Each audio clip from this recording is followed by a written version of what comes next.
A swift U.S. Navy airstrike has just turned a Mexican cartel's drug fleet, worth nearly $500 million, into a sea of fire in the Caribbean waters.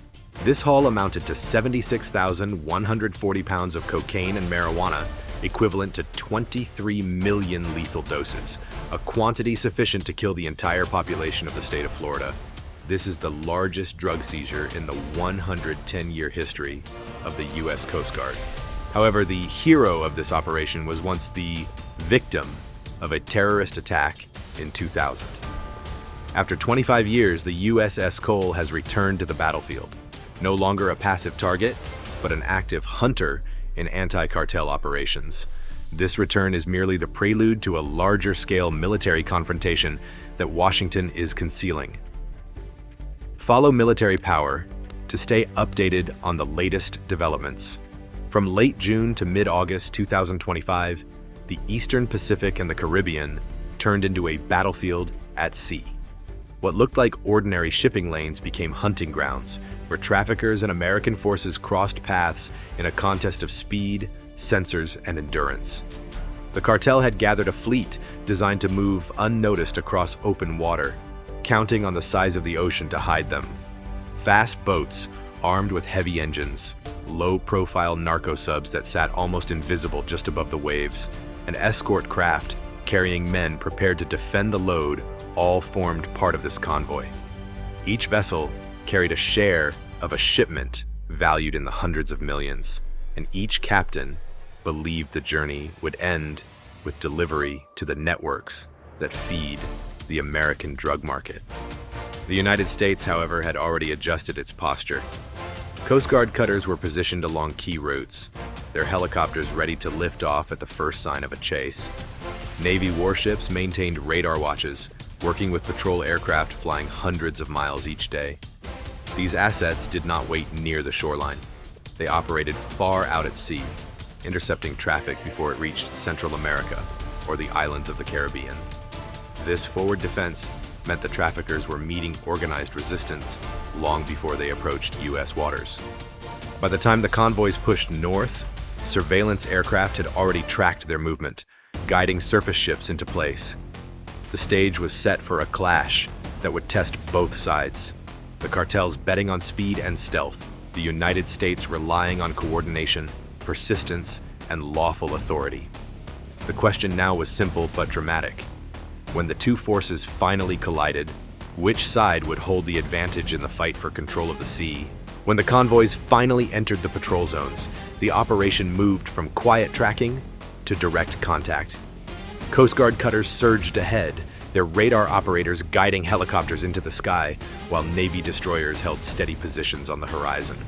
The targets were not random vessels. Intelligence flights had already mapped the formation of multiple go-fast boats and one semi-submersible carrying a large share of the load. The goal was clear: force the traffickers to stop without allowing them to scatter. The chase began with speed. Go-fast boats often run at over 40 knots, leaving a massive wake behind them. But U.S. helicopters matched their pace from above. Door gunners used disabling fire aimed at engines, a tactic practiced for years under strict legal rules. Once the craft slowed, boarding teams closed in, climbing quickly onto the deck to secure both crew and cargo. Each action was completed under international agreements, with Coast Guard officers leading the arrests and marking the seized bales for later transport. What made this operation different was its scale. Instead of one isolated capture, several pursuits unfolded almost at the same time. Off the Galapagos Islands, a cutter intercepted a narco-sub packed with more than 8,000 pounds of cocaine. Near Socorro, Mexico, another boarding team took control of a vessel carrying over 9,000 pounds. South of Jamaica, helicopters disabled 2 boats in a single day, leading to seizures of nearly 6,500 pounds. These scenes repeated across open waters for more than 3 weeks, producing a chain of interdictions rarely seen in such a short period. The logistics of handling so much contraband created its own challenge. Bales stacked on the decks of cutters had to be guarded until larger ships could take them ashore. Crews worked in shifts to catalog the evidence, maintaining chain of custody while still on patrol. They emphasized that the effort was not only about seizing drugs, but also about removing dangerous operators from the sea before they could deliver supplies further north. Observers noted the unusual concentration of assets in the region. More than a dozen interdictions took place in the Eastern Pacific, yet coordination extended across the Caribbean as well. The appearance of heavily armed Navy vessels alongside cutters gave the mission a character rarely seen in peacetime. Analysts explained that the mix of military hardware and law enforcement authority was designed to close every gap the traffickers might use, proving that no single boat could escape once the operation was set in motion. Still, the weight of the haul only tells part of the story. The question that followed was even more pressing. How much damage did this record seizure actually inflict on cartel operations, and what numbers reveal the scale of the blow? By mid-August, the seizures had grown at nearly $473 million, a sum large enough to fund entire trafficking networks for months. What made the figure remarkable was not just its size, but the speed with which it had been accumulated. Less than 3 weeks of sustained operations had produced the largest single offload in the 110-year history of the Coast Guard. Handling such an amount required unusual logistics. The bales, each weighing dozens of pounds, were carefully documented, sealed, and placed under constant watch during the voyage to Florida. Once ashore at Port Everglades, the cargo was transferred under law enforcement custody, ensuring that evidence chains remained intact for possible prosecution. Crews who had spent weeks at sea now faced another task, presenting the results to the public in a way that highlighted both the scope of the interdiction and the professionalism behind it. Observers pointed out that the historic seizure represented more than an isolated success. In past years, Coast Guard cutters might offload thousands of pounds after several months of patrols. This time the pace was faster, and the totals far higher. Analysts noted that the acceleration suggested a surge in trafficking activity, or possibly a shift in cartel strategy that made them more vulnerable to detection. Either way, the outcome showed how combined naval and law enforcement resources could deliver record-breaking results when concentrated along key maritime routes. Yet statistics only tell part of the story. Behind every bale of cocaine or marijuana stood networks of growers, financiers, and transport crews. Losing cargo on this scale meant not just financial damage, but also a disruption of supply chains reaching from South America to the Caribbean and into North America. Law enforcement officials underlined this point, noting that the removal of so much product in one operation would ripple across multiple layers of the trafficking system. This victory will certainly force the cartels to change tactics, perhaps splitting up shipments or finding new routes. Would they attempt to push even larger convoys or break shipments into smaller, harder-to-detect loads? Numbers of seized drugs told one story, but the arrests told another. In the same sweep that brought in nearly 76,000 pounds of narcotics, U.S. Coast Guard boarding teams detained 34 suspected cartel operatives at sea. These were not low-level couriers on shore. They were the crews trusted to guide multi-million-dollar cargo through international waters, often armed and trained to resist capture. Detaining them at sea meant cutting into the human infrastructure that cartels rely on to keep operations running. Each apprehension followed strict maritime law. When go-fast boats or semi-submersibles were stopped, Coast Guard officers boarded, searched, and documented everything under international agreements. The detainees were moved to secure holding on cutters and handed over once ships docked in Florida. The human cost for the cartels extended far beyond those 34 arrests. Reports later confirmed that across the chain of interdictions linked to Operation Pacific Viper, more than 59 individuals were detained since early August. Many of these arrests came from different crews across 20 separate smuggling attempts, suggesting that the U.S. campaign had struck not one group, but a wide slice of cartel manpower. Officials pointed out that removing operators at sea disrupts cartel logistics in two ways. First, it delays shipments by taking experienced hands off the water. Second, it forces leaders to find replacements quickly, often pushing inexperienced recruits into roles that require skill and precision. In practice, this raises the chances of mistakes, whether failed deliveries, easier detection, or internal mistrust. That ripple effect, they argued, is part of why interdiction at sea is a long-term strategy rather than a one-off event. Analysts in Washington and Miami underlined another dimension. Manpower loss directly strains cartel finances. Recruiting, training, and equipping skilled boat crews requires investment, often funded through earlier profits. When dozens are taken out of circulation, cartels are forced to either pay more for replacements or risk losing control of shipping lanes. Both outcomes weaken their ability to maintain steady flows northward. The record seizures gained headlines, but the detainees carried equal weight for policymakers. As one official explained, drugs can be replaced, but experienced crews are harder to rebuild, especially under constant surveillance. For this reason, the 34 men captured at sea were seen as both suspects for trial and pressure points against the larger criminal structure. The question that followed was simple but urgent. If the United States could seize drugs and crews at this scale, what ship would carry the weight of that mission into the next phase? Among the many ships deployed under Operation Pacific Viper, one stood out for its history as much as its firepower.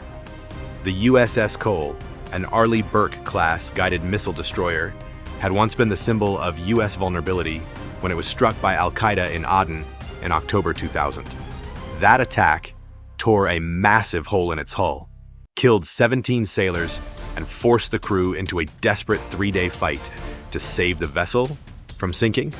25 years later, the same ship is back at sea, not as a target, but as an active hunter in one of the largest counter-narcotics campaigns ever conducted.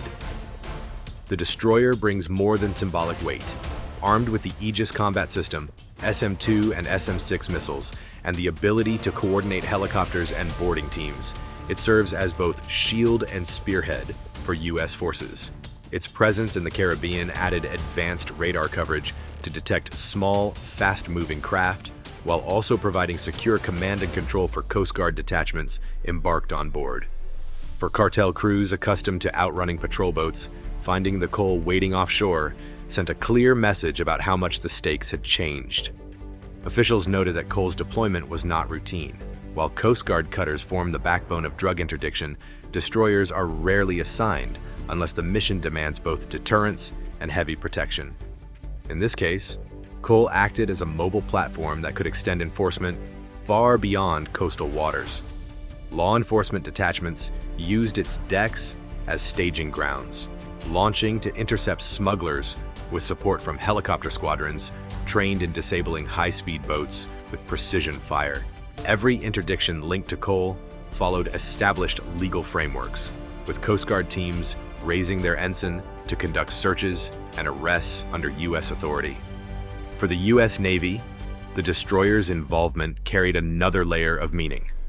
Analysts in Washington pointed out that the ship's return to frontline duty demonstrated how past wounds had been turned into future strength. Survivors of the 2000 bombing had long described Cole as unfinished business, and its redeployment in 2025 tied that legacy to a new mission: protecting American communities from transnational threats. The ship itself, rebuilt and modernized after years of service, became a physical reminder of resilience and continuity. In official briefings, U.S. commanders framed Cole's role as part of a wider network, working alongside Coast Guard Hamilton, Vigilant, and Diligence cutters, as well as allied partners like the Royal Netherlands Navy's Friesland. Together, they formed a layered defense designed to intercept narcotics long before they could approach American shores. The reappearance of Cole thus marked more than a tactical decision. It was a statement of persistence. But Operation Pacific Viper was not only about one ship. The wider campaign involved dozens of interdictions across the Pacific and Caribbean, supported by aircraft, drones, and allied navies. If Cole provided the headline, what did the broader operation reveal about U.S. strategy in the region? Launched in mid-2025, the campaign brought together U.S. Coast Guard cutters, Navy destroyers, surveillance aircraft, and international partners under one command. The mission was clear: push enforcement far offshore, break cartel supply chains before they reached American ports, and show that the sea itself could become a line of defense. Between June and August, the operation carried out 19 major interruptions across the Eastern Pacific and the Caribbean. 11 high-speed, go-fast boats were captured, many after long pursuits that stretched over open water. The results were measurable. Over 76,000 pounds of narcotics taken off the market, 34 suspects detained at sea, and countless smuggling attempts disrupted before they could make landfall. What made Pacific Viper unique was its scale and mix of assets. Overhead, P-8 Poseidon patrol planes extended radar coverage and coordinated with unmanned drones to track semi-submersibles and fishing vessels disguised as civilian craft. Helicopter interdiction. Tactical squadron crews, known as HITRON, added precision firepower, trained to disable engines without causing unnecessary harm. Officials emphasized that every action followed established maritime law, with Coast Guard authority raised during interdictions to ensure proper legal standing. International partners added another layer. The Royal Netherlands Navy's Friesland joined in several operations, demonstrating how shared intelligence and combined crews could cover more sea lanes.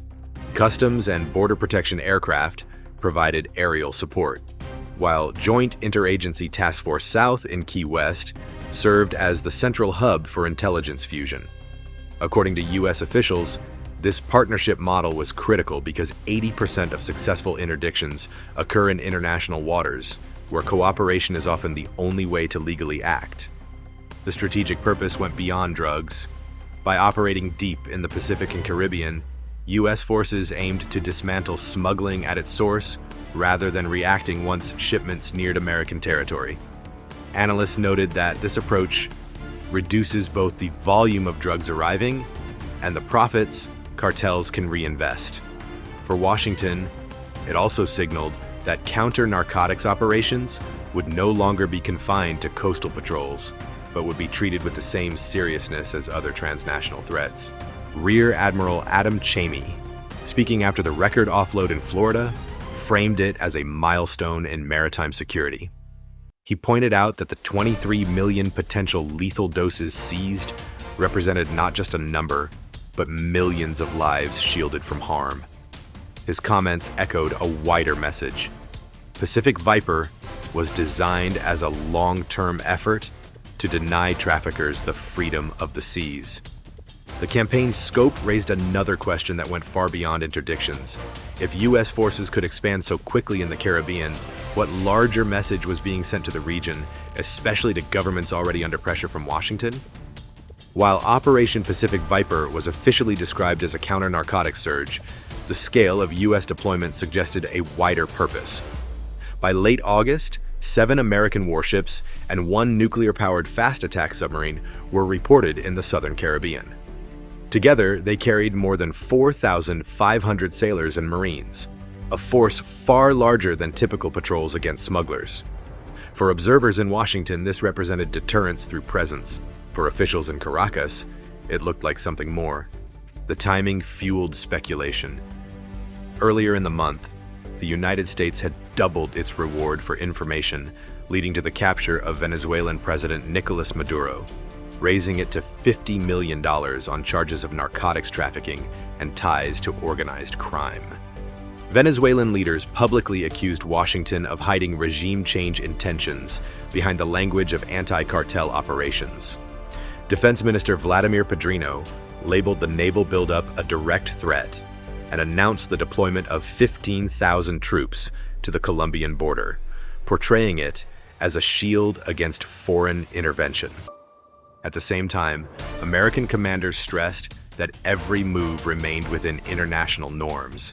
Ships like USS San Antonio and USS Iwo Jima were described as flexible platforms able to launch helicopters, Marines, and landing craft for a wide spectrum of missions, from interdictions to humanitarian support. Surveillance flights by P-8 Poseidon aircraft over international waters were framed as part of lawful intelligence collection, aimed at both traffickers and other illicit flows. Analysts, however, pointed to the political weight of such deployments. A show of force this visible, they argued, inevitably carried a message to Maduro's government. Washington could project naval and air power directly into the Caribbean at short notice.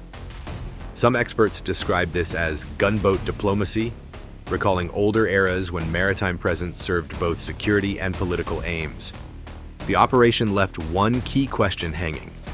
Was Pacific Viper only a record-setting strike against traffickers, or was it the opening move in a broader test of power across Latin America?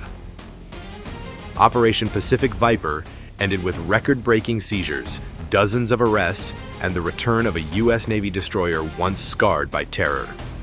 For the cartels, the loss of cargo, vessels, and trained crews created setbacks that will ripple through their networks for months. For Washington, it was proof that law enforcement and military forces can combine to strike far from U.S. shores, protecting communities before the threat reaches American ports. Yet questions remain. How will cartels adapt to these losses, and what role will U.S. naval power play in the wider politics of the Caribbean? Stay with Military Power for the next chapter, and don't forget to like, share, and subscribe so you never miss the updates shaping global security.